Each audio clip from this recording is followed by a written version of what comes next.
So today I'm going to show how you can write the code to create a simple trading panel. So here I have the panel. It has a lot size entry box here, a buy button and a sell button, and it will simply place buy and sell trades.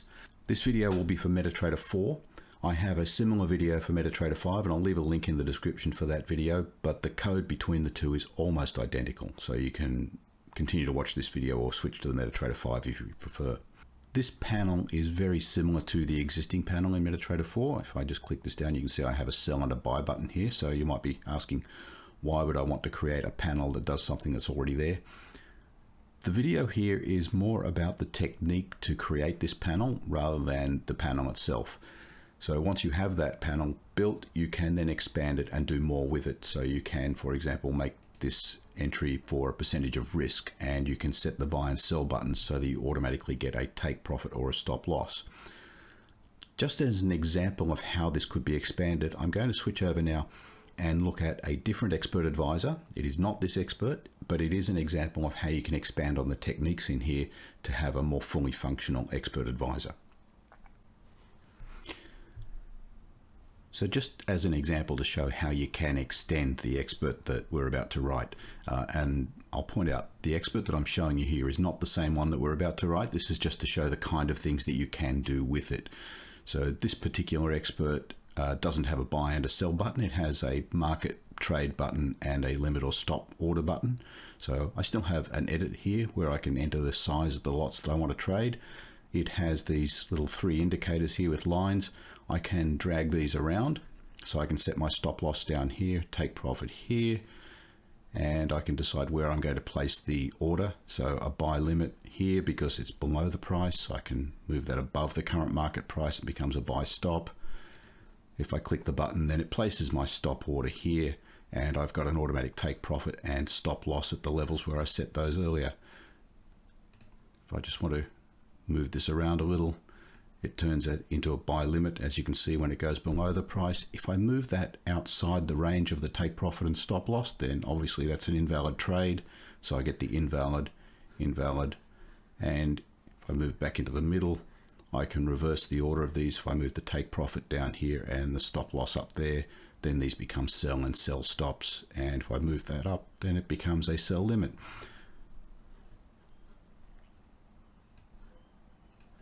And if I want to, I can also just place a market trade. So you can see I've got a sell stop here, but if I click this sell button now, because the price is here, I'll still get a sell, and it will still have the stop loss at the stop loss level and the take profit down here at the take profit level, So that's just an example of what can be done. As I said at the beginning, this is not the expert that we're writing today. If you're interested in this particular expert, then stay around on the video and I'll come back to this at the end and explain a little bit more about it and where you can get this expert. So I've opened the editor for MetaTrader 4. I've already created a folder here just called Simple Order Panel underneath my Orchard folder, which is inside Experts. This has to be an expert because it will place trades when you click the buy or the sell button. I'm just going to right click on this and select New File, Expert Advisor, and I'm just going to skip through all of this.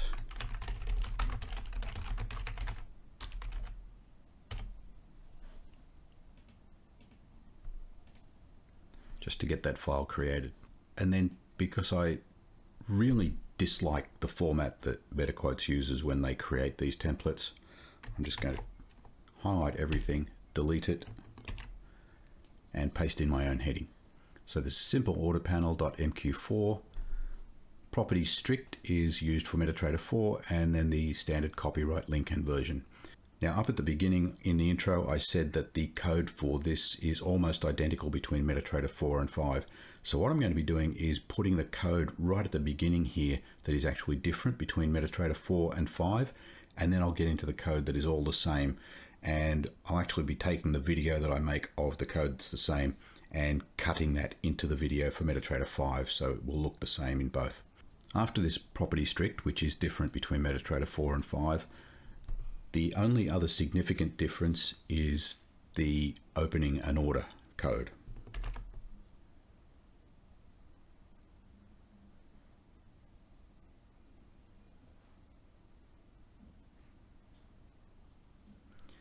And And so I'm going to be calling a function from within the rest of the code called OpenTrade, and that will take two arguments, the order type and the volume. The call to this will be the same in the rest of the code, but the method of opening a trade is different between MetaTrader 4 and 5. So here in the MetaTrader 4 version, I have the price, which this code is actually going to be the same between 4 and 5, depending on the type being a buy or a sell. If it's a buy, then I'm going to be opening at the ask price, and a sell, I'll be opening at the bid price. And then I simply capture the ticket number with the order send, chart symbol, type, volume, price, and I'm using 0 for the slippage, stop loss, take profit. I'm not adding a comment, and 0 for the magic number. So you can modify these to add a comment and a magic number if you like, but I don't have one in this code. And then I just return ticket greater than 0, which is the Boolean result to being the open trade being successful. And after that, all the rest of this code is going to be common between MetaTrader 4 and 5. Now I am going to set up a number of constants. You could set these up using define statements, or you could embed these values inside the rest of the code. I'm going to be declaring them here as global variables using a constant type. And the first thing I've declared is the base corner. So the panel corner, I'm putting this panel in the upper right corner of the screen. So I'm setting my panel corner here as corner right upper. And these are all values that are going to be used in various function calls later. The next values I'm setting up are the gaps from the top and the side of the screen. So there's a Y margin, which is the distance from the top of the screen, and the X margin, which is the distance from the right. Now, these are only the distance from the top and the right because I'm using corner right upper. Obviously, they will be distances from the relevant margins if you change this from right upper to something else. Now I'm declaring gaps between the elements. So there's an X gap because I have two buttons side by side, and there's a gap, a horizontal gap between those. So that's the X gap, and I'm making that 10. And then there's also a gap between that edit box and the two buttons below. So that's a vertical gap, and that's the Y gap. And I just happen to be setting that also to a value of 10. So now I'm setting the actual size of the elements. The buttons have a width, and I'm setting that to 50, and they have a height, and I'm setting that to 20. And as I say in the comment here, I'm declaring the buttons first because the edit box is actually the width of the two buttons plus the gap in between. So I'm declaring the buttons first, and then I can calculate the width of the text box. And so here I've calculated the text width to be the button width multiplied by 2 because I have two buttons, plus the X gap in between the two buttons. And the height of that edit box is also 20.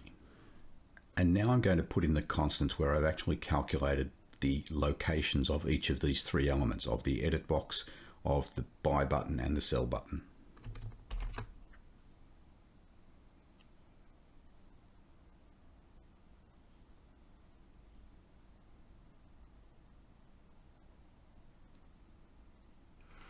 So I've set in this comment caution placing in the top right because I've set the corner for this as the top right, but the measurements are to the lower left of each element. So when you measure the Y distance of an object, for example, it will be measured from the top of the screen to the bottom of the object. And if you measure the X distance, it will be measured from the right of the screen to the left of the object. Some objects will allow you to change that alignment so that you can actually measure to the right or to the top, but I'm not using that, and the buttons don't allow you to specify that alignment. All measurements for buttons are going to be to the bottom left of the button.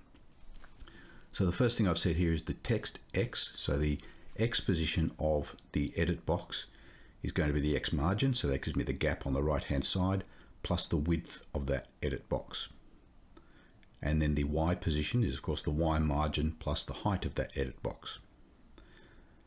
And then I'm calculating the sell button before the buy button. The buy button is actually to the left of the sell button, but I'm calculating the position of the sell button first because then the buy button is relative to that.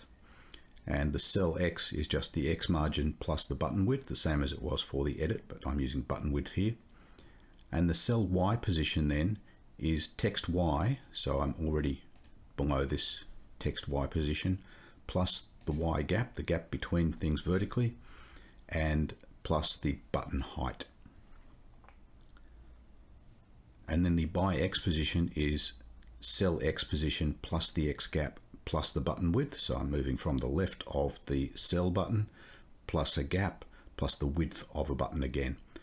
And I could just as easily have made this the same as text X, because this is lined up at the left hand side of text X, and if you do the math here you'll find that these come out to the same value. And the Y position is text Y plus Y gap plus button height, but I could equally have simply said it's the same as the cell Y position because these two are lined up. And then I just have one more set of constants. I'm actually going to give these objects names, and I'm going to declare those as constants as well.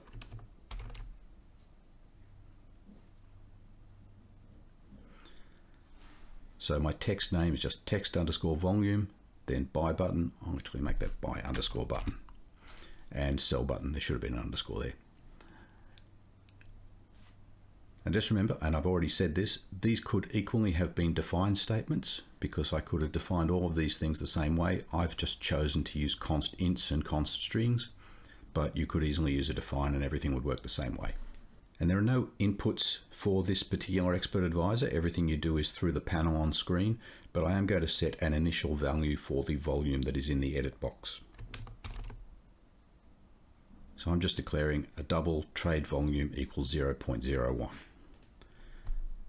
And now the standard event handling functions. There's first the OnInit.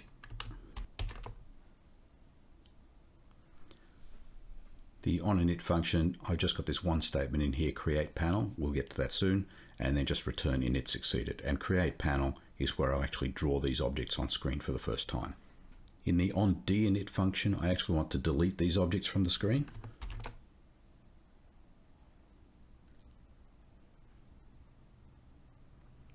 So that's just the object delete statement. And in the object delete, the first argument is the chart number. 0 is the current chart, and that's where I want to delete these. And I'm using the constants for the text, the by and the cell name. This particular expert just reacts to you clicking the buttons, so there is no code inside the onTick function. But then there is quite a lot of code inside the OnChartEvent, because that's where we detect things like changing the edit box or clicking the buttons. And the first thing I want to look for is an edit of that edit box where you might have changed the volume.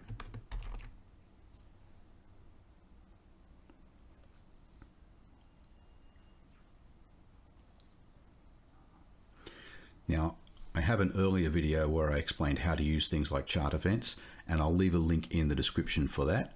But what I'm doing here, the ID will contain the ID of the event that's happened on the chart. So the first thing I'm looking for is that ID being a chart event object end edit.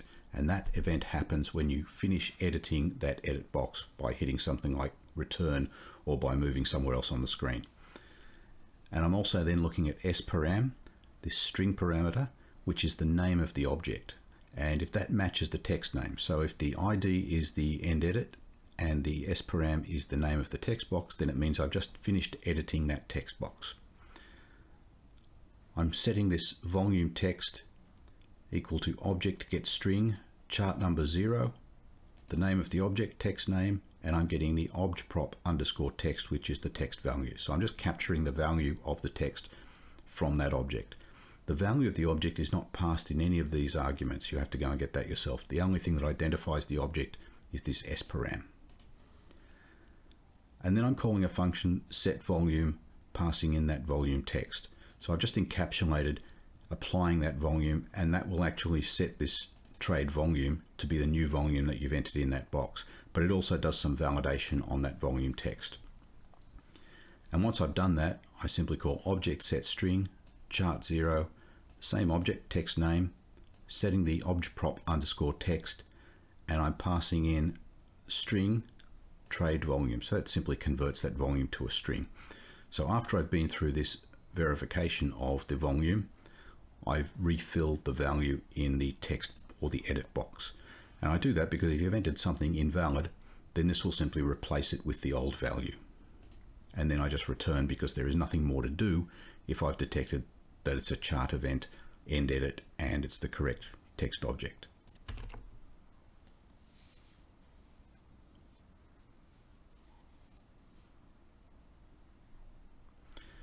So if this is not an end edit for the text or the edit box, Then I have this else if the ID equals chart event object click. So now I'm looking at a click, which is relevant for a button. If the S-param is the buy name, so if you've clicked the buy button, then I perform this object set integer chart 0 buy button name obj_prop underscore state comma false. So buttons have two states. They are pressed and not pressed. When you click it, it will become pressed. So I'm simply resetting that, the obj_prop state, to false. And then I'm calling the OpenTrade function that we saw in the beginning, passing the order type buy and the trade volume. And then I just return. Now, I haven't built anything in here to check whether the volume that you've entered is a valid volume for this particular symbol, or whether we can actually place a buy trade. I'm just leaving all of that. All this will do is attempt to place that buy order for the volume you've specified in the edit box.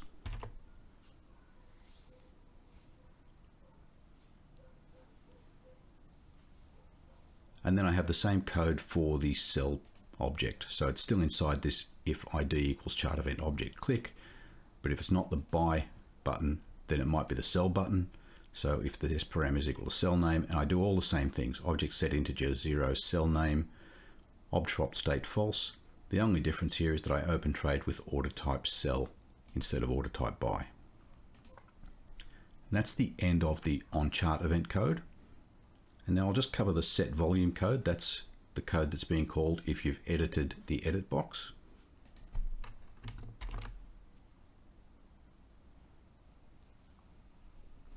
So it receives the volume text string, and then I'm simply converting that. So I'm doing double new volume equals string to double of that volume text, and then I'm comparing if new volume is less than 0, so that would be a negative, then I'm printing invalid volume specified. You might want to add more tests to this. So a volume of 0 is also invalid, so you might want to change that to less than or equal. You might want to check to see that the volume doesn't contain any strange characters. I've left this as a very simple test. Just if new volume is less than 0, then I'll print invalid volume specified, return. If I get to this point, then the volume is valid, and I simply then assign trade volume equals the new volume. So now the CreatePanel code, and this was called, let me scroll back up. Here in the OnInit function, I called CreatePanel, and this will draw those three objects on screen. And I'll just write this entire function and then I'll explain it all.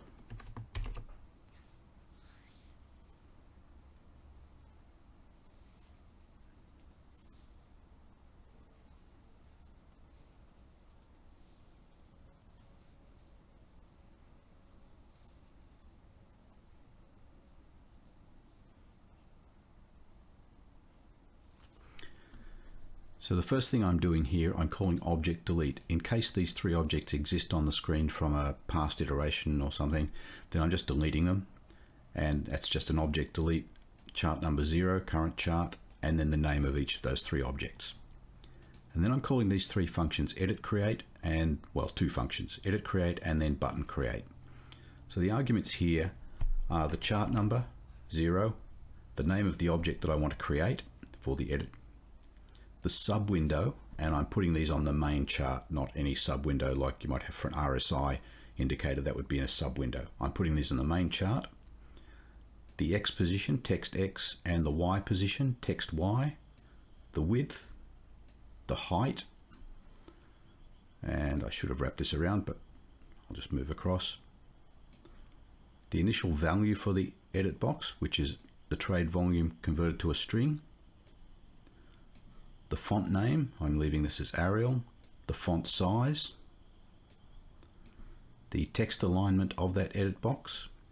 And this next argument says false, but this is actually being passed in as the read-only argument of this edit object. So if I passed in true, then it would be a read-only edit. If I pass in false, then it becomes editable. The alignment on screen, that's the panel corner constant that I set up at the beginning. The text color, the background color, so this will be black text on a white background in my case. There's a border around that edit box, and I'm making that a black border as well.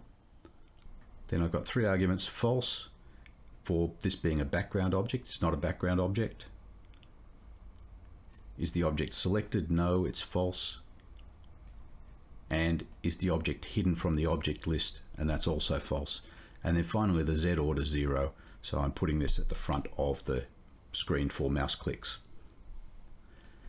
Now this EditCreate is a function that we'll get to in a moment. It's not an inbuilt function, but I just thought I'd explain the arguments to that, and then it'll make a little more sense when you see the EditCreate function. The ButtonCreate function, very similar. Still chart number 0, object name, subchart, X position, Y position, width, height, and then the corner, because there is no editable value here, so this argument doesn't exist. The label on that button, that's a buy button. I have again the font and the font size. There's also again the text color, the background color, and I'm actually making the background color different between the buy and the sell buttons. And then the border color. Then there's a state. Remember I said when you click the button they become clicked, and I'm resetting that. So I'm starting these out as not pressed. And then the same 3 arguments, background, selected, hidden, and the Z order 0. So these are in front of the chart for clicking. And of course the cell is the same except for the name and the label and the color. Now, these 2 functions, EditCreate and ButtonCreate. When I create the edit object, I'm creating an object of type obj_edit. And when I create a button object, I'm creating an object of type obj_button. I've just typed these 2 names here, obj_edit and obj_button, and I'm going to just click that. I'm not selecting the whole thing, I'm just clicking it, and then press F1 to bring up help. And I get this help with object types, and I can search for obj_edit, which is here. Click obj_edit, and conveniently MetaQuotes have given me this function EditCreate. Just scroll so I can highlight all of that. And I'm simply going to highlight all of this object create function, copy that code, and paste it there. And then just scroll back up here. I'm going to do the same for the obj button. I still have the help here. I can go back and go to obj button, and they've also given me all of this code for ButtonCreate.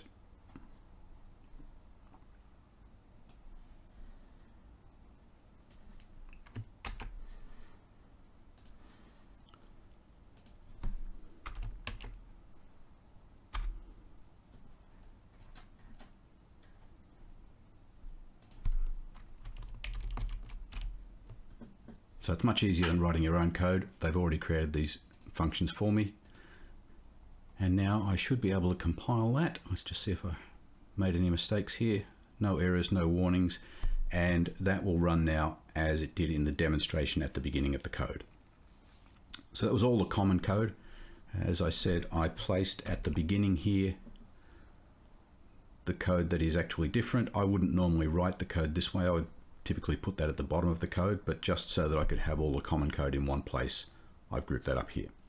I will make this code available for download, and you can find a link in the description to this video. Thanks for staying around to see more of this Expert Advisor. It basically gives 3 levels: a take profit, a stop loss, and an order level, let's say. And then there are 2 buttons, one that places a market trade and one that places an order. Whether this is a limit or a stop order is dependent on where this trade line is in comparison to the current market price. Let me move these lines around a little bit first. So stop loss and take profit. The relative direction of these, so if take profit is above stop loss, then I'm in a buying mode.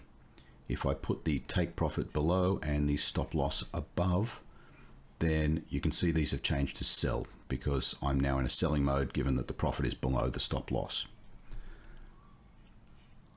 You can use these lines basically to find areas of support and resistance and place your trades there. So if I look at this chart, there's a kind of support resistance line along here. So I can take this point, drag it across there until I'm happy, release that, and the take profit has now moved down to this line.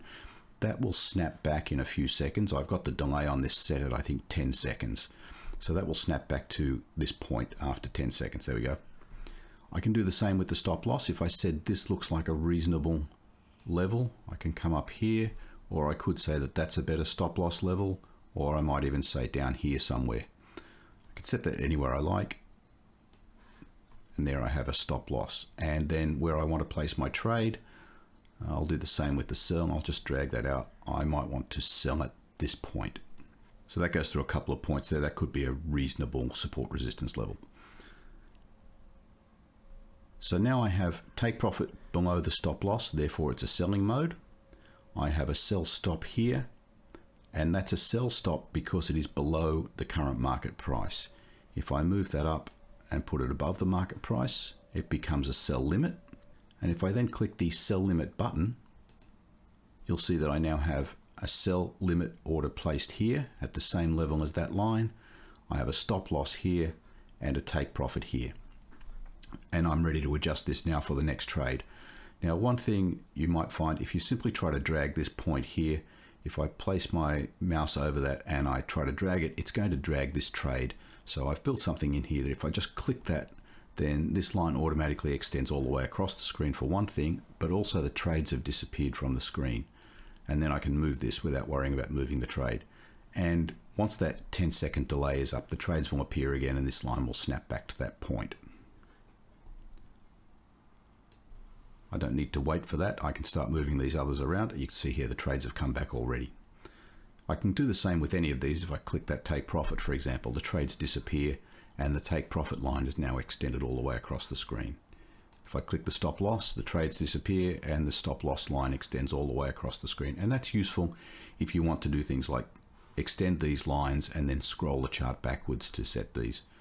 So I can drag that out here, and then if I turn off the auto follow, move out, and I can drag that a little further until I find whatever I'm looking for on the screen as a relative level. If I move the sell stop outside the range of the stop loss take profit, you can see that's become invalid. You can't place a sell stop or a sell limit if it's outside the range between the stop loss and the take profit. So this simply becomes invalid. You can see that the button has changed to invalid. The market level though is still valid because I'm going to be placing a trade at this market price if I click that sell button. And that's still valid then for the stop loss and take profit. But if I move this stop loss so that it's below that current market price, I can't place a market trade here with a stop loss here. Not a sell anyway. So that becomes invalid. If I now move the take profit back, oh, I forgot my own instructions. If I move the take profit above the market price and the stop loss below, now it becomes a buy. So this is a very simple trading tool. You enter the size of the trade here. And if I now just click the buy button, it's simply going to place a market order here at the level of the current market price, but it has used the stop loss and the take profit for the stop loss and take profit levels. If I move that invalid back inside that range, then that becomes either a buy limit or a buy stop, depending whether I'm above or below the current market price. So that's a quick rundown on how this expert advisor works. It is an expert advisor, not an indicator, because it can place trades. So you still need to allow it to place trades. If you're interested in this, I'm not releasing the code for this expert advisor, but you can download the expert from our website. You can download it and run it on a demo account. If you want to run this on a live account, you can also download it for a live account, but you do need a license for that. The license will cost you nothing. And I'll leave instructions on the website how you can obtain the license. And when I say will cost you nothing, this is through a sponsorship agreement. So this will cost nothing for you to run on a live account if you have signed up for an account through one of our affiliated brokers. So I'll leave instructions on the website for that if you're interested in this particular expert advisor. But as I say, the code for this is not available.